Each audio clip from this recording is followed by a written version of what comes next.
Agora a gente vai ter uma palestra aqui, um bate-papo sobre potencialize suas vendas no D2C com dicas práticas de UX para Black Friday. Queria chamar aqui no palco o Jorge Sampaio, Head de D2C Commerce, aqui da Execom também. Seja bem-vindo, Jorge. Uma salva de palmas, pessoal, por gentileza. Obrigado, viu? Oi, gente, boa tarde. Quase acabando aqui o nosso bate-papo, deixa o pessoal saindo, a galera vai chegando, a gente vai falando. Tudo bem com vocês? Então, a gente vai falar um pouquinho hoje sobre umas dicas de UX. O legal dessa palestra ter ficado para o final do dia é porque é um tema que poucas pessoas falam e, principalmente, a gente, quando está na Black, no dia a dia das nossas operações, não é uma coisa que a gente se preocupa muito. Então, a gente está preocupado em fazer um plano de ação comercial muito agressivo, a gente está preocupado com mídia, só que aqui tem algumas preocupações que eu passo, enfim, nas minhas operações, que eu acho que vale a pena repassar. É importante dizer também que não é momento de fazer nenhuma alteração em site, né? Enfim, na Black a gente tenta sustentar o site o mais padrão possível, sem nenhuma movimentação, mas eu acho que vale a pena para quem está assistindo repassar o olho nas dicas e ver se, enfim, se o site está bom ou não, se é uma preocupação ou não é. Antes, só me apresentando, como o Ricardo comentou, eu sou o Jorge Sampaio, eu sou Head de E-Commerce da marca Nivea no Brasil, sou professor de E-Commerce lá na Execom, sou professor de MBA, falo de alguns temas lá, também sou professor na ESPM, na ComSchool, e vamos lá. Antes da gente começar a falar, eu gosto muito desse slide, porque ele explica um pouquinho mais sobre o que é o UX, não é claro para todo mundo, tem muita gente que não conhece, e eu gosto dele porque, quando eu olho para esse vidro de ketchup, então eu sou carioca, eu gosto de ketchup, eu uso ketchup na pizza, né, enfim, fico eu pensando o trabalho que não deve dar para tirar esse ketchup do vidro, né? Então, para quem não conhece, isso é um ketchup num pote de vidro, né? Isso é uma embalagem antiga. A gente foi para uma embalagem nova, de plástico, flexível, e eu gosto dele porque esse slide explica claramente a diferença do que é você pensar na experiência do cliente, e ele também mostra que a gente pode se preocupar com a experiência de cliente, não só num grande e-commerce, num grande marketplace, mas nas pequenas coisas, né, como tirar o ketchup de dentro de um pote. Então, essa experiência que a gente fala, e nas outras palestras que tiveram aqui no palco e nos demais palcos, foram muito faladas sobre experiência do cliente, experiência de negócio, e ela começa aqui, né? Enfim, a gente vai seguindo para outros casos. Aqui eu trago uma definição também de UX, que eu gosto muito de comentar, tem nas minhas aulas, e não é um exemplo meu, isso é um exemplo de outro professor da Execom, mas que eu gosto muito. Isso aqui que vocês estão vendo é um interruptor de luz. E eu gosto desse exemplo porque o UX e revisar a experiência do cliente dentro do dia a dia de uma jornada sempre tem espaço, né? Tem espaço para melhorar a experiência em qualquer lugar. Eu comentei sobre o ketchup. Só que a gente tem que tomar cuidado, principalmente com chefes, líderes, diretores das nossas companhias, porque todo mundo tem ideia, todo mundo é muito criativo, todo mundo tem uma percepção diferente. Só que nem tudo é necessário uma revisão na experiência, né?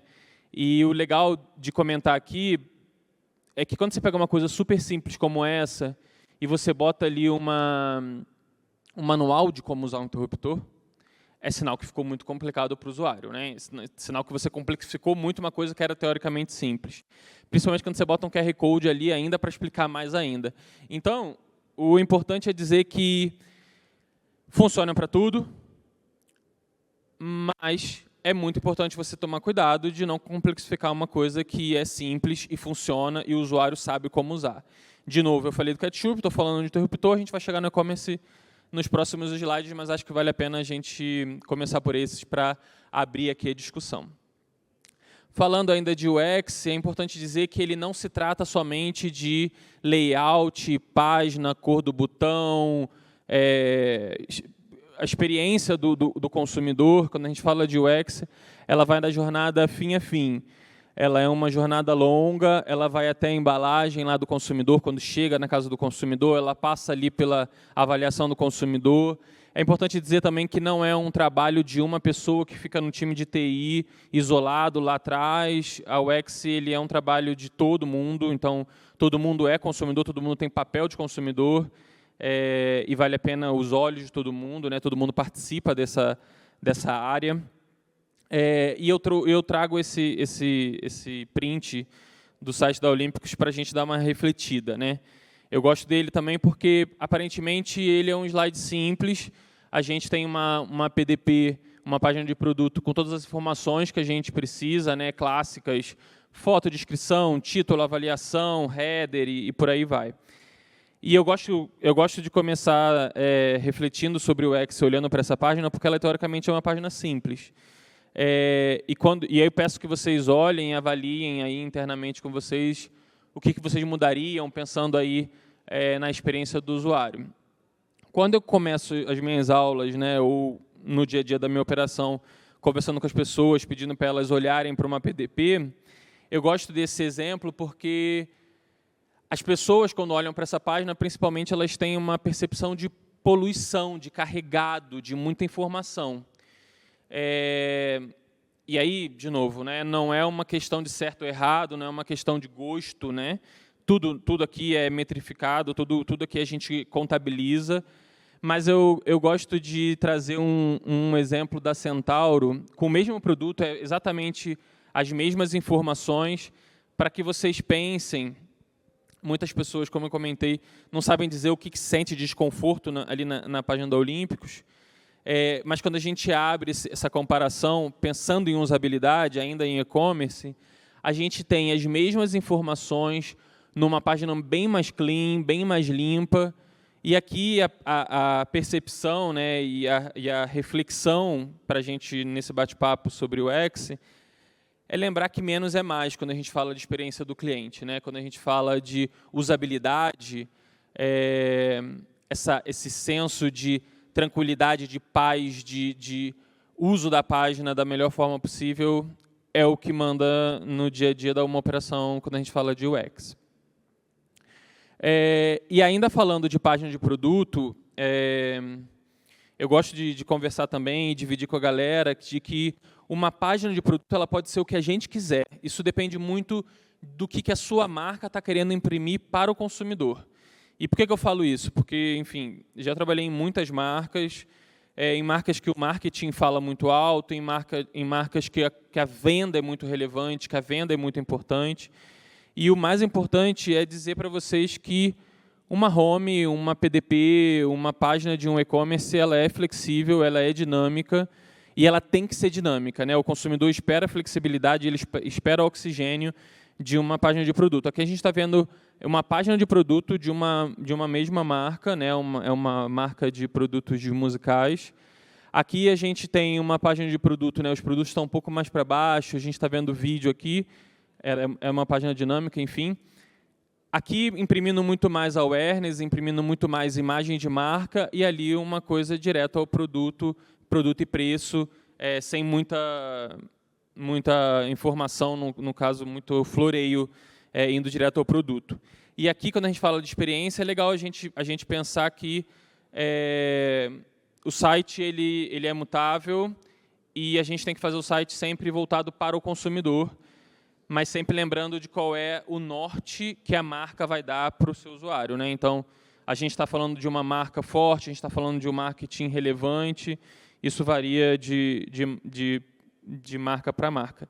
E quando a gente chega nesse ponto do nosso bate-papo, eu sempre trago algumas dicas de por que a gente precisa investir em UX. E eu digo isso porque o UX, ele, como eu comentei no início, né, dessa abertura, ele nem sempre é uma área que requer investimento ou que as pessoas entendem que vale a pena ter investimento. E aqui vão algumas dicas que é legal, enfim, levar para casa, levar para a empresa, para dividir. A gente fala muito sobre essa briga de preço, a gente está na boca da Black Friday, eu já cansei de trabalhar em site onde a briga é por centavo, e também já conversei com muito cliente, já peguei muita pesquisa, que entrou no site, o preço era 10%, 20% acima em outro site, mas que era mais simples, era mais fácil, a experiência era mais fluida, e a gente consegue ver o consumidor pagando a mais por essa experiência. Então, aqui a primeira reflexão é: saia da briga do preço, né? Então, esse negócio de brigar pelo centavo, da discussão pela perda de margem por causa da briga pela concorrência, talvez um investimento em UX, em CRO, você consegue fugir dessa briga, né?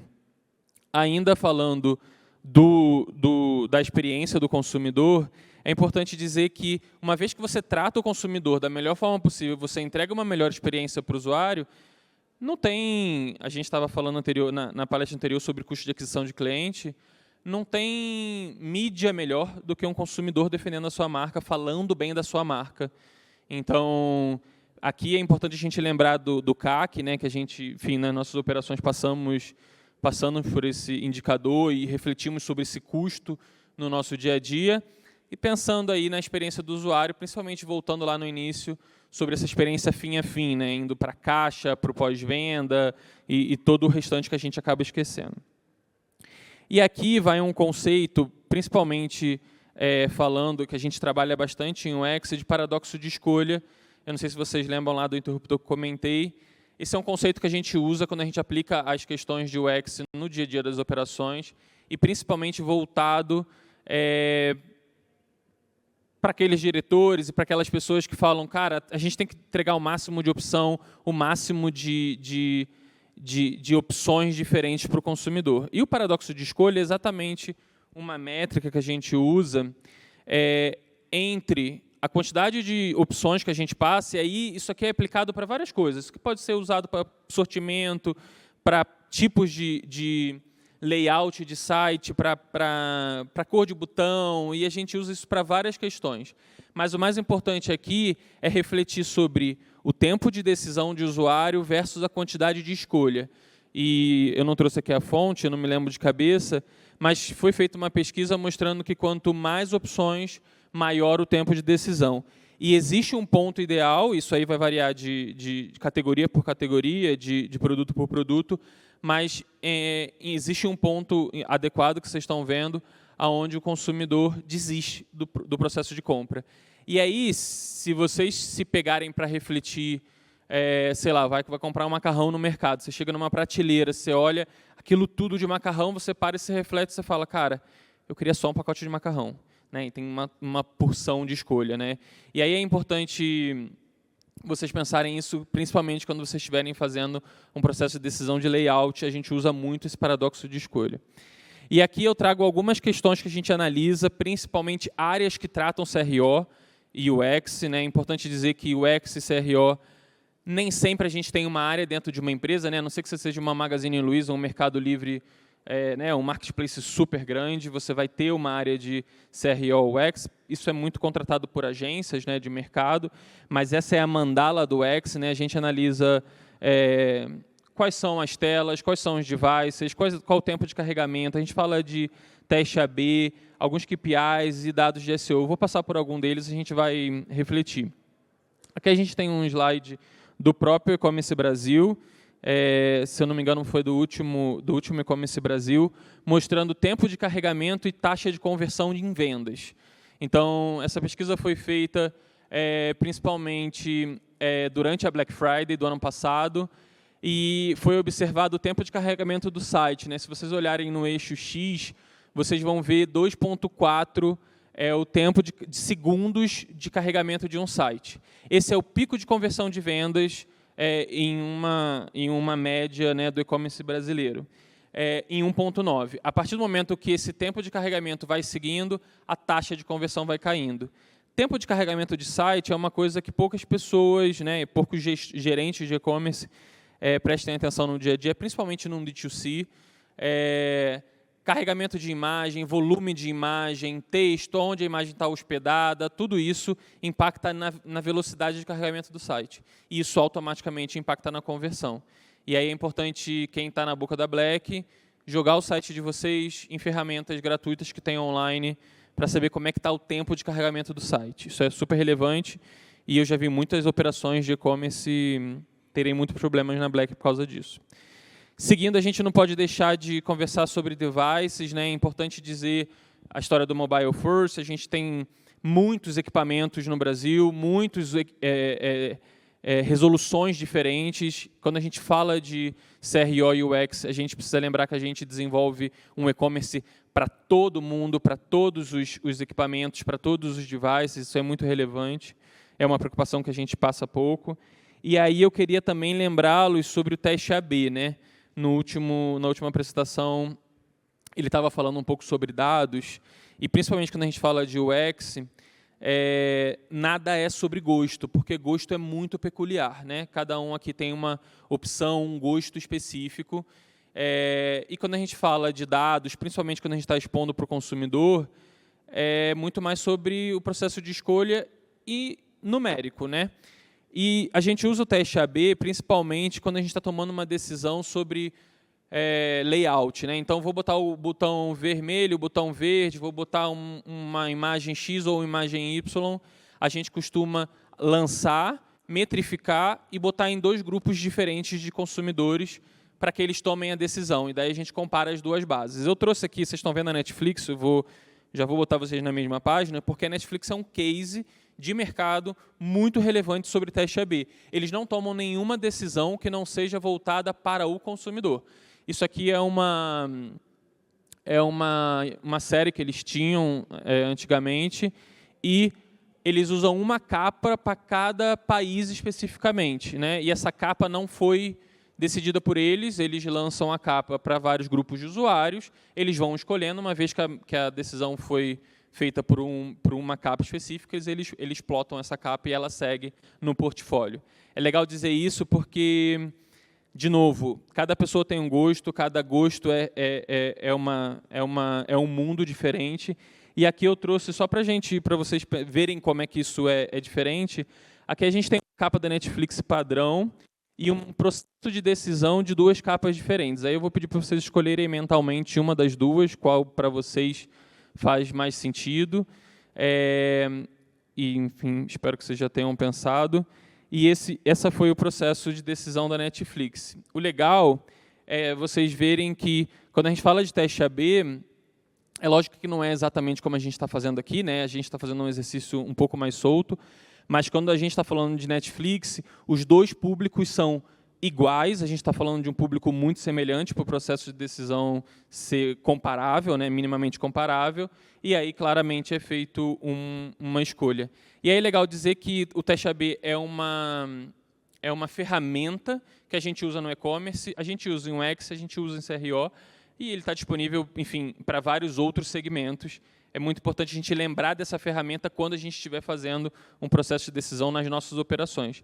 Aqui eu trago só um exemplo da gringa, que eu peguei de um amigo, de um processo de decisão do botão de escolha de frete grátis, né? Aqui a gente nunca sabe se vai ser frete grátis, frete zero, bota o frete em cima, bota o frete embaixo, muda a cor do botão.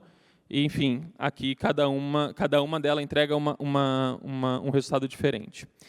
E aqui é muito importante a gente sair, e aí eu acho que se tem um recado que vale a pena vocês ficarem desse material, enfim, dessa conversa, é sair dessa armadilha do eu acho que, né? Eu falei bastante sobre essa questão de gosto no teste AB, mas tem um outro conceito que a gente utiliza bastante, que são vieses inconscientes.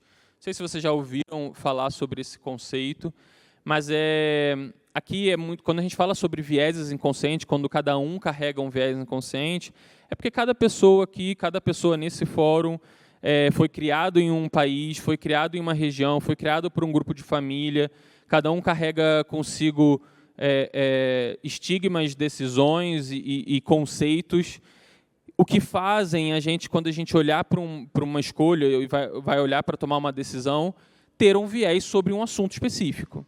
Então, sempre que a gente toma uma decisão, é muito importante vocês pensarem se vocês não estão tomando isso como uma decisão pessoal, ou se vocês estão tirando isso por causa de um viés que vocês já estão carregando entre vocês, né? Então, isso é super relevante. E aqui, para a gente caminhar para o final do nosso bate-papo, eu trouxe algumas ferramentas que existem em UX, que eu gosto muito de usar. Poucas delas a gente lembra no dia a dia, mas é super legal. A primeira dela é eye tracking, né? Quando a gente está falando de uma página de produto, a gente tem uma série de ferramentas. Essa daqui é uma específica que consegue acompanhar o olhar do usuário para a tela, e não só uma ferramenta. Essa ferramenta não é só uma ferramenta que você consegue botar no seu site, mas como você pode fazer um print da tela e inserir numa ferramenta de inteligência artificial, ela consegue dizer para você da tela onde o usuário vai bater o olho primeiro, né?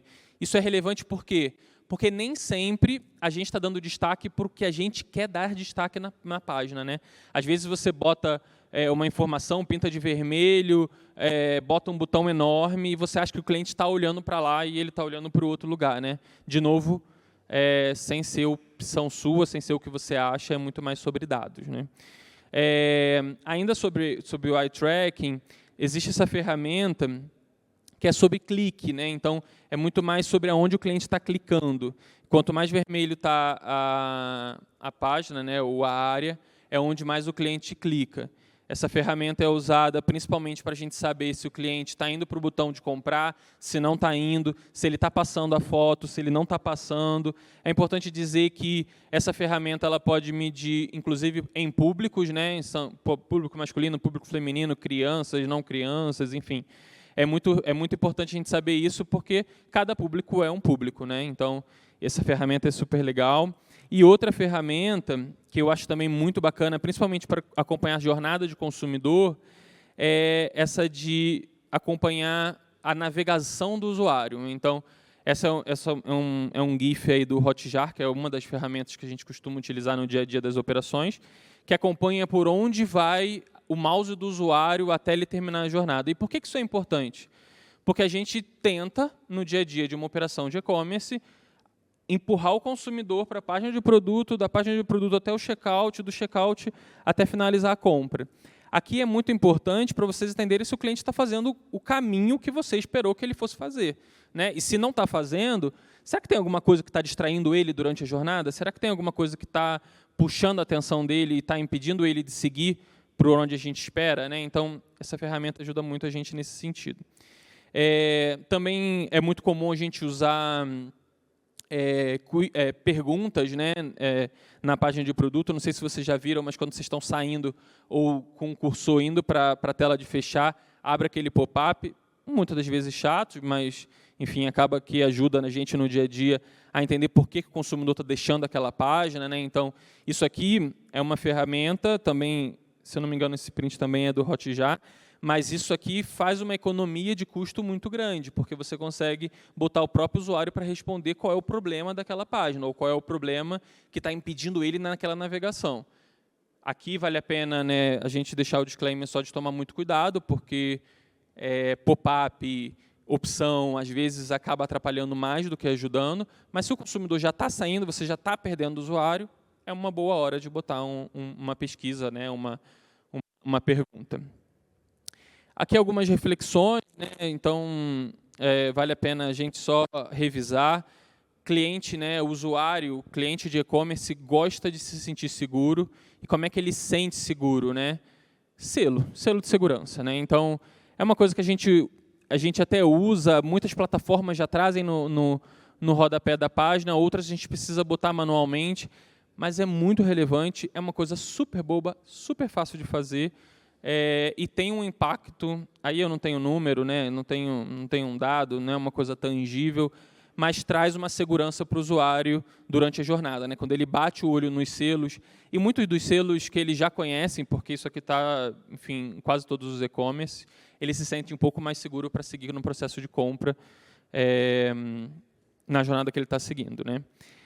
Aqui, falando sobre checkout, eu gosto muito dessa dica, porque eu vejo poucos sites fazendo, e é legal a gente refletir sobre guest checkout. Guest checkout é quando a gente faz um checkout onde a gente traz o usuário como convidado para aquela página. E qual é a diferença do checkout normal para o guest checkout?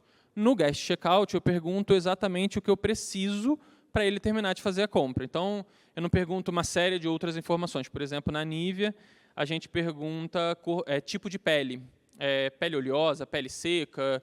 Isso é importante para a gente fazer as ferramentas de CRM que a gente tem no dia a dia, mas é chato responder. Então, se o cliente está com pressa, com velocidade ali para terminar aquela jornada de compra, o Guest Checkout acaba sendo uma boa solução para dar velocidade para esse cliente na condução da jornada. Mais legal do que Guest Checkout é o One Page Checkout. O One Page Checkout é uma coisa que eu vejo poucos e-commerces no Brasil fazendo, não são todas as plataformas que permitem, tem alguma customização para fazer, mas é relevante porque quando a gente fala de One Page Checkout, a gente está falando de todas as informações numa mesma página. Aqui não está apagado, mas geralmente essas duas colunas elas ficam cinza e elas só habilitam uma vez que o consumidor clica, né, insere as informações e clica no botão de seguir. Quando ele segue, essa coluna e essa coluna continuam cinza, essa fica aberta para edição, mas ele está vendo as informações que ele botou e ele sabe que quando ele terminar, né, de inserir só essas informações, ele vai conseguir fechar a ordem dele. Isso é legal porque dá para o consumidor uma percepção de qual é o tamanho do caminho que ele vai perseguir nesse checkout. Não vai ser um checkout gigantesco que vai ser muitas páginas de concluir, segue, pergunta, próxima página. Você não tem ideia de como é que termina essa jornada de checkout. E está tudo na página, está tudo na mesma informação ali pronta para o usuário. Isso ajuda muito na jornada de checkout. Lembrando que o checkout é o lugar onde a gente perde mais consumidor no site, né? Quando a gente está falando, principalmente do checkout, onde a gente traz o frete já no checkout e não bota na PDP, o consumidor tem que ir até o checkout, a gente acaba perdendo o usuário. Seguindo aqui, outro ponto que eu gosto bastante de lembrar, isso aqui é principalmente quando a gente está fazendo uma arquitetura de um e-commerce ou criando um e-commerce do zero, é vocês lembrarem de criar coisas novas, é importante ser criativo, é importante ter ideias inovadoras, mas o carrinho, por exemplo, é o carrinho porque a gente se inspira no mundo offline, né? Então, quando o carrinho foi inventado lá atrás, a ideia foi de botar, e não é à toa que hoje quase todos os e-commerces têm uma figura de carrinho lá em cima no canto superior direito. Isso não quer dizer, de novo, que você não pode ir para umas ideias diferentes. Isso aqui, se eu não me engano, é um print da Farm, uma marca de moda no Rio, que buscou fazer diferente. Pode ser que algum consumidor fique perdido, no sentido de, cadê meu carrinho de compra, enfim. Então, aqui é muito mais uma reflexão para dizer para vocês, vai inovar, saiba onde você está inovando, meça. O cliente está clicando na mochilinha, ele está entendendo aonde está o carrinho dele. Isso é muito importante porque no dia a dia a gente tende a fazer muitas coisas que são parecidas com outros e-commerce. E a gente tende a fazer isso porque é o usual, porque o consumidor sabe. A gente não precisa ensinar para o consumidor. Outra coisa importante é que eu trago uma página em chinês para vocês, ainda para ratificar o ponto sobre o carrinho e coisas que o consumidor já sabe. Vocês podem ver uma página numa língua, não sei se aqui alguém fala chinês, mas enfim, vocês podem ver uma PDP, uma página de produto de uma língua que vocês não falam, mas que vocês sabem que, se vocês quiserem buscar alguma informação, vai ser provavelmente uma caixa retangular em cima com uma lupinha do lado. Por quê? Porque a gente sabe que o campo de buscar é assim. Eu já vi e-commerces, por exemplo, que o campo de buscar é fechado e é só uma lupinha. O usuário não sabe, o usuário não entende que a lupinha ele vai abrir um campo onde você vai escrever e vai pesquisar, né? Então, por mais que seja um site, né, uma página onde você não fala a língua, você vai saber, por exemplo, que o carrinho está aqui no canto superior direito e a busca é uma busca retangular, como eu comentei, branca no centro da página, né? Então, lembrem-se, quando a gente fala de UX, tem coisas que a gente não precisa inovar tanto, né? Se você for inovar, você vai ter que ensinar para o consumidor, porque o consumidor ele quer o mais simples e o mais fácil possível, né? Então, tomem cuidado para onde vocês vão seguir. Outra coisa que é muito relevante, que a gente fala pouco, ou pelo menos ouço pouco as pessoas comentando nos palcos, é a preocupação com o campo de busca. A gente acabou de falar sobre aonde fica o botão de busca, né? Exatamente sobre esse retângulo, mas os consumidores esperam mais do que uma busca, né? A gente fala sobre a busca inteligente, a gente fala sobre ensinar para a busca os sinônimos, mas hoje em dia existe a predição e a antecipação da pergunta do consumidor. E por que a gente está tão acostumado com a antecipação? Porque a gente aprendeu com o Google, na nossa jornada aí, nas páginas, que o Google ele adivinha o que a gente quer pesquisar. E ele tenta botar essa mesma reflexão quando a gente vai para um e-commerce, né? Então, aqui está um print da Netshoes que não só tenta adivinhar o restante da pesquisa do usuário, e aqui não é sobre adivinhar por adivinhar, é sobre facilitar a experiência do consumidor. Ele não só tenta antecipar essa pesquisa, como ele já traz algumas respostas do que ele acha que você está pesquisando. Isso aqui é sobre facilitar a experiência do usuário. É um campo de busca, enfim, bem calibrado, eu diria. E ainda em cima da calibração, que acho que é importante dizer, é que o consumidor digita errado, né? Digita errado nome de produto, digita errado marca. Por exemplo, na Nivea a gente tem um produto chamado Luminous. Luminous é um produto para clarear manchas escuras no rosto. Vocês imaginem como é que vocês escreveriam Luminous, né? Tem muitas formas de escrever Luminous, mas a gente trouxe a marca para o Brasil como se escreve lá fora. Então, o consumidor digita errado de muitas maneiras. Se a gente não bota isso na busca ou não ensina para a busca que o consumidor escreveu Luminous, enfim, várias formas de Luminous, ele vai apertar Enter e vai ter nenhum produto encontrado, né? Então, isso aqui é muito importante quando a gente está falando de D2C, mas também se aplica em marketplace. Se você tem um produto com um nome um pouco mais complexo e está dentro de uma RD, está dentro de um Mercado Livre, está dentro de uma Amazon, você consegue pedir para eles cadastrarem esses sinônimos nas ferramentas de busca deles, justamente para ser mais fácil de encontrar o seu produto, a gente não ter nenhuma dificuldade, principalmente usando essa predição e essa antecipação. E aqui último ponto que eu queria trazer para vocês, no nosso bate-papo, é o que está acontecendo bastante. A gente viu na NRF esse ano, de janeiro, provavelmente ainda vai ter muita coisa na NRF em janeiro do ano que vem, sobre personalização de produto.